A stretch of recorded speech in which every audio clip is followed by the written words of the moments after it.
Petri dish, the Petri dish, the Petri dish. This is The Petri dish, the Petri dish, the Petri dish. This is the Petri dish. There's something growing in here, and what's growing is the amount of takes that I had to do to get that intro correct today. I'm a little off my game. We're recording a different day than usual because I was just fucking burnt out this weekend. Yeah. Woo! Totally fair. Yeah. Speaking of this weekend, I want to hear about Matt Wiegand's farewell show. Yes, so that was one of the biggest parts of my weekend. Was I actually was part of the farewell to Matt Wiegand comedy show. So Matt Wiegand's moving to Honduras. He threw a big comedy show, and so it was at 4th Street Coffee Bar, which is a new coffee bar off of 4th Street, next to 4th Street Bar. Newer venue, only been around a year or two, and it doesn't have air conditioning. Oh no. Or if it did, it was not functioning very well. Okay, yeah. And we are in a bit of a heat wave right now. It's in the hundreds. Mm-hmm. And so we are all showing up to this venue being like, oh, it's getting hot. And then it's like, it's going to be a classic comedy show where it's only going to be like half full. It'll be fine. No, apparently everyone loves Matt Wiegand. So we packed that place out. Nice. And it was just unbearably hot. But the good news was that didn't ruin the mood. Okay. Everyone was still very receptive to laughter. The room was comedically warm as well as temperature warm. Good. But I kicked everything off and I did 15 up top just to really get everyone going. And then I brought up Kate Brady out of retirement, just yoinked her straight out of retirement right up onto stage. And she hasn't been on stage in 5 years or whatever. She hasn't not only hasn't been actively doing stand-up, has straight up just not been performing or doing anything. So she got up and she was like, fuck it, I'm gonna have my notes. And she's like, we're gonna do this. And she's like, this is for all of, she's like, everyone here, we're gonna do this together. And she just fucking got into it. She had good bits. But of course you can only write so much when you're coming back to the stage. So a lot of great stuff about being a mom and just how shitty her kids are to her. It was just really funny. So it was dope to see Kate. And then Kate brought up Sam, good old Sam Corbin, also right out of retirement. And he also hasn't performed, not in as long, but in a few years as well. And he got up and did a bit that did not go over as well in the room as it went over with me personally. So maybe I have a little bit of a skewed view of it, but Sam went up there with this idea of a proverb, of some Honduran proverb that relates to Matt Wiegand. And he started telling this whole long proverb story, and then at the end was like, he's like, and I just made all that up. So, but if it was a true proverb, it would be crazy. And it was just the audience wasn't there for it as much. They laughed. They were polite about it. But I really enjoyed him making up an entire proverb just to fuck with the audience a little bit. Nice. It was a funny bit. So good. Sam, if you're listening, good work. It made me laugh a lot. As soon as he started up with there's an old Honduran proverb, I'm like, there's no way Sam pulled a real proverb. This is all 100% bullshit. So I was laughing through his whole fucking thing.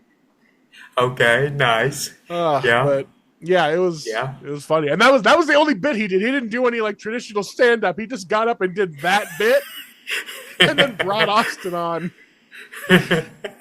And then nice. Austin did a solid 10 of his usual stuff. Go see Austin. Can't spoil none of his material. It's all fucking gold.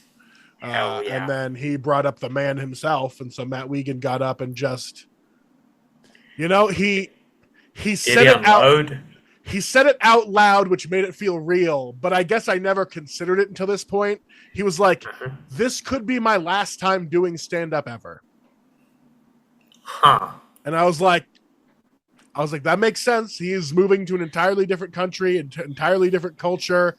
The Yeah. scene, who knows if it exists over there, what it would be like, and Yeah. if he would even want to participate in it. You Yeah. know, so he was just like, matter of fact, he got up there. He's like, I'm so glad everyone's here. Sorry, it's hot. I may never do stand up again, so here we go. And so, like, Nice. with that, I was like, okay, that kind of like Killed the recontextualizes. mood. No, it recontextualized everything for me Okay. Okay.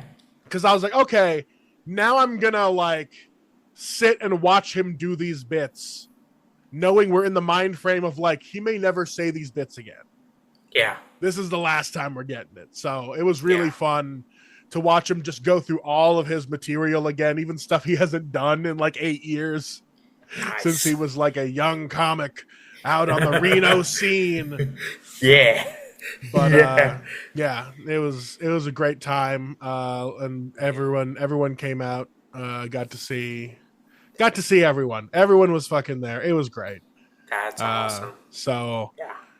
yeah, shout out to Matt Yeah. Wiegand for quitting Yeah. comedy. But Yeah. but probably not, because you can never Yeah. get away. It's always Yeah. in you. So Right. he's gonna fucking Yeah. he's gonna figure something out. But Yeah, he's gonna be truth bombing those holiday those shows kids. when he comes home to visit. Yes. Yeah. Or he's Yeah. just gonna be showing up and be like, guys, get out of America. It's so cool. Yeah. Everything's way better. Yeah. Shit. But Yeah. that wasn't the only thing I got to do on Saturday. Yeah. I also attended a little punk festival down in Carson City, Everything Cool. Sucks Fest, ran by, I think, the band Last One Down. They put out a pretty cool record a couple years ago that I reviewed Okay. for the Dying Scene Punk website. Okay. But it was just cool to see a local band be like, fuck it, we're going to make our own little fest. So from Yeah. like 1 p.m. until night, they ran bands all day. And Cool. I had to do Matt's show later, so I showed up early as hell and saw the band Man Child, who one of their singers interviewed Sad Giants when he was writing for I think the Reno News and Review. Mark, he has like a couple bands in Reno, but Man Child was the one playing there, and they were good as hell. I really enjoyed Man Child. Good. They were really like skate punky, loud, lots of aggressive yelling. I bought a record, so shout out Man Child. But yeah, I didn't stay long because again, I was there at like 3 p.m. during a heat wave, like the hottest peak time it could be. And I was like, okay, no amount of beer will fix how hot it is out here. So we got the fuck out of there. That is a losing attitude, Bobby. Ew. It doesn't. You can fix anything with beer. See, the thing is, they didn't have any sort of like special staffing for the bar because it was just like the owner and the only like other bartender they have. So they were so working you had to it. wait. But yeah, it was a long you had to line. wait in line. That sucks. So Okay. I still love Shoe Tree, and I love that brewing company. But yeah, those lines were long, and no fault to them. They had everyone they could there, but I don't think anyone expected such a good turnout for a random punk festival during a heat wave. Hey. So shout out to Everything Sucks Fest. I hope they have another one next year. Cool. Yeah. That's dope. Yeah, man. The only fest I know of in North Carolina is by a band called American Aquarium. Hell yeah. And they do what they call a road trip to Raleigh. And it's usually in the early part of the year, like January, February. Okay. And they have like a 3-day set of shows, like during the day show, like day shows and night shows, I believe. So it's pretty comprehensive. It's as much as of American Aquarium as you can get Hell if yeah. you're in. Yeah, yeah. Um, but they put on their own fest, and they have recommendations for tattoo shops. If and they do promos for like a road trip to Raleigh flash tattoos. So you can get a road trip to Raleigh tattoo. It usually says R2R on it somewhere. Rad. Yeah, and it's pretty cool. It's pretty comprehensive, and local brewers make a Tough Folks lager. I'm not sure who it is, but BJ is sober now as well, and the lead singer, and they still make a road trip to Raleigh beer for all the you know those who wish to partake, and so it's pretty cool, pretty comprehensive little festival that they do, which is fucking rad. Yeah, man. So, which I say all that to say this, that I expect the random punk festival in Reno or in Carson City, I should say, to be better than what you would expect. Yeah, and it was Yeah. it was a lot of really good acts out of just the region too. So we had a couple California Cool. bands come down. Nice. I know the band Beer Can was there, and they're a solid like ska punk outfit that I've seen a few Okay. times around the area. Yeah, Okay. it was just a Yeah. stacked lineup, but goddamn was it hot. Yeah. Yeah. They had Yeah. misters out there and everything, but I just couldn't. Okay. I just couldn't do it out in that sunlight. Right. Yeah. Yeah. It's still fucking cooking out here. We Is it? yeah. What's the humidity like? It's not that humid. It's because we're in Okay. that deserty Good. area, so it's just Good. Yeah. hot sun beating down on everything. Yeah. Heat advisory for the next day or two still. Right. I felt bad for the Yeah. chickens. Alicia put a little thing out of like a water bowl with a brick in it for them to sit in with a bunch of ice cubes. And she Oh, was just like, nice. yeah, she was just filling that full of ice cubes so they could cool off. I was like, they're fine. Yeah. They're chickens. They'll just sit in the shade. She was like, I don't want them to cook to death. I was like, all right. I guess that's reasonable. Yeah. I fixed up a bucket to put all their food in with little head holes for them to put their head in to poke inside the bucket. But I'm still not 100% sure they know how to peck inside the bucket yet. So I'm really hoping none of them are starving to death, because I don't trust that they're not too stupid to starve themselves to death with food just actively next to them. Like, so I just keep going out there being like, putting my hand in it, like right here, this thing right here, just put your head in here for the food. And I don't see them do it. And I'm like, all right, okay, you haven't died yet. Yeah. Fucking animals. I'm right, but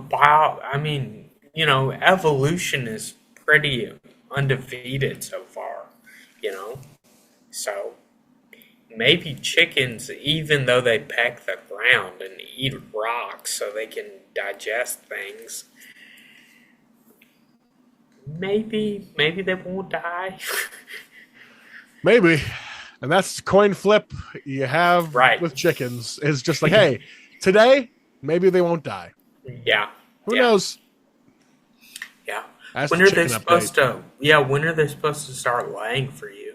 Not sure. They could start laying as early as next week, but I don't think that's going to happen. Okay. Okay. Hold on 1 second. I'm going to get some lighting. Yeah, you got all dark. Yeah. There it is. Yeah. Here we go. Hell yeah. Yeah. But yeah, I did a bunch of shit on Saturday. So Sunday came around and I canceled all of my plans. Didn't even go to my family Dungeons and Dragons game. Wow. They texted us and we were still asleep. Oh, We like super slept in. And it also didn't help that after I had done all of the comedy show and the punk festival and everything Saturday, the Tony Hawk 3 and 4 remaster games just got released. And I was like, I gotta play a little bit of that. So I was up late playing Tony Hawk. Woke up a little bit after 10 a.m. on Sunday, and my brother-in-law was like, "We made a bunch of food. Are you guys coming?" We were like, "Nope, sorry." No. Yeah. And then we ended up still playing a game with them. We have a zombie game we like to play called Project Zomboid, and we have a little server that we all play on. So we did that instead.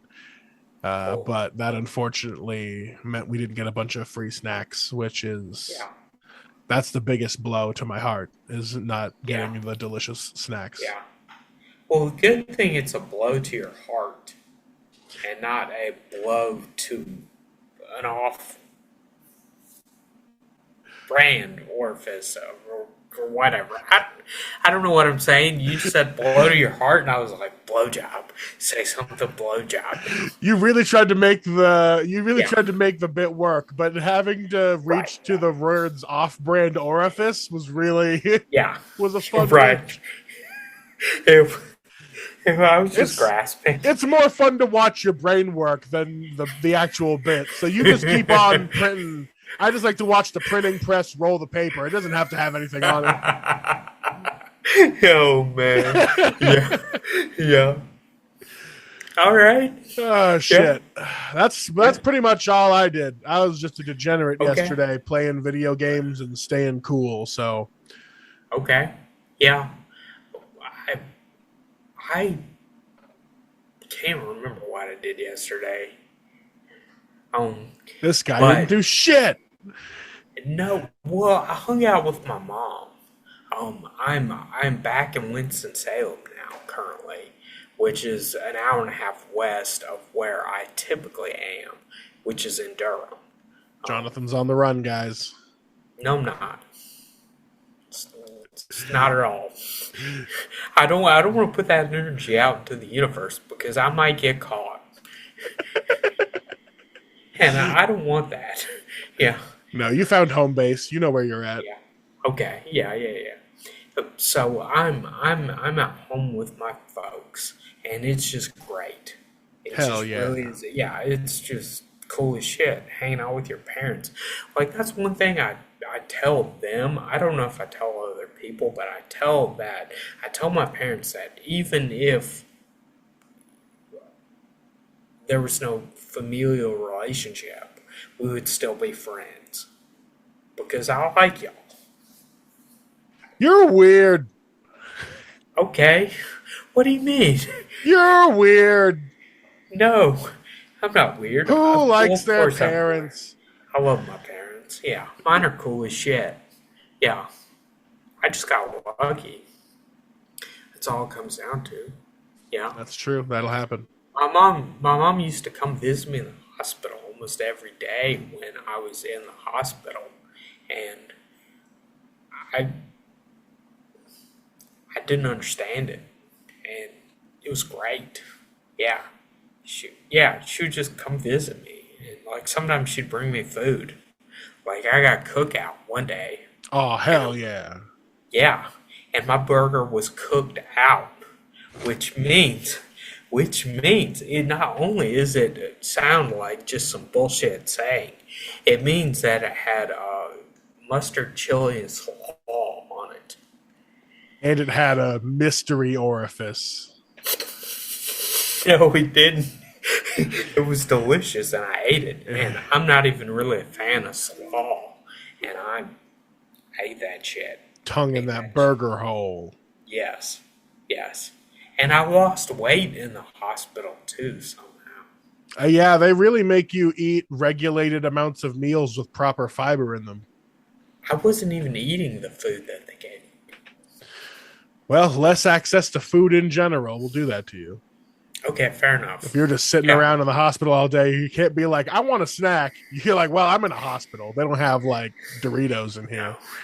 No. Yeah. There's one place Doritos aren't. It's definitely the hospital. They don't like that stuff there. Yeah. which is bullshit. Because one day, the artificial intelligence is going to meet the artificial flavor, and eventually it's going to revolutionize all of human nutrition. I don't know if I like robots being possibly in control of flavor profiles because flavor is a human sense. And can robots taste? But it can be quantified. I mean, think of all the studies they do on new products before they launch them. They have humans come into a factory and they're like, taste this and tell us what you think of it. And they collect data on taste. So they don't have necessarily robots that are tasting food, but they have the data from the food. And they can just be like, this much MSG is undesirable, but this much MSG is super desirable.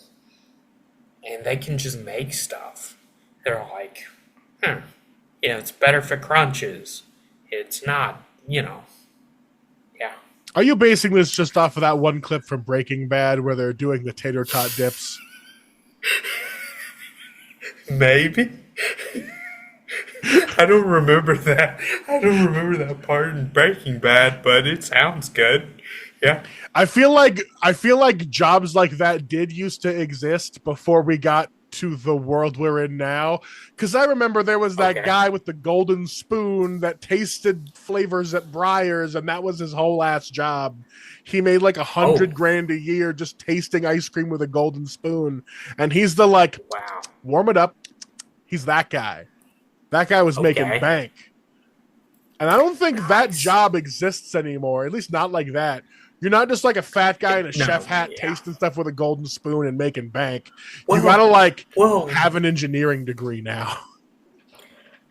But I mean, think about the Taco Bell test kitchen. They have just a kitchen with all the ingredients in there, and they're like, make menu items out of it. Hell yeah, test kitchens are dank. Yeah. And, and it goes from a test kitchen to a national launch. It's not just an idea that gets tested in their test market.